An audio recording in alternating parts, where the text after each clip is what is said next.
اعوذ باللہ من الشیطان الرجیم، بسم اللہ الرحمن الرحیم۔ ناظرین کرام، السلام علیکم ورحمۃ اللہ وبرکاتہ۔ آج سب سے خوبصورت دن ہے، حسین تاریخ ہے، اور 13 رجب یہ ایک ایسی تاریخ ہے کہ جس میں ہر مومن کو مسکرانا چاہیے۔ اور کیوں نہ مومن مسکرائے، اس لیے کہ آج خانہ کعبہ بھی مسکرایا ہے، اور یہ تو مسکرانے کا دن ہے عزیزوں، اس لیے کہ ہمارے اور آپ کے اس امام اول کی ولادت ہے کہ جس کے آنے سے پوری کائنات مسکرائی ہے۔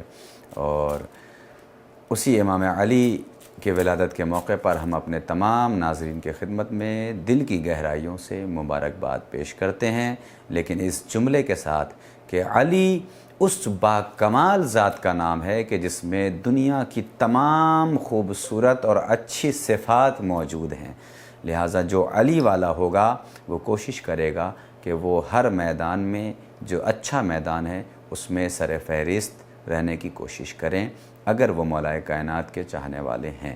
سخاوت کا میدان ہو تو اس میں مولا کائنات کی سیرت پر عمل کرتے ہوئے آگے نظر آئیے، شجاعت کا میدان ہو تو اس میں آگے نظر آئیے، اور اگر صبر و استقامت کی بات ہے تو وہاں پر بھی مولا کائنات سر فہرست نظر آتے ہیں۔ لہٰذا اگر آپ مولا سے محبت کرتے ہیں تو آپ کو بھی مولا کی سیرت کو اپنی زندگی میں اپنانا چاہیے۔ آئیے ہم دعا کرتے ہیں، پروردگار دنیا میں جہاں جہاں بھی مولا کے چاہنے والے ہیں ان سب کو مولا کائنات کے سیرت پر زندگی گزارنے کی توفیق عنایت فرمائے۔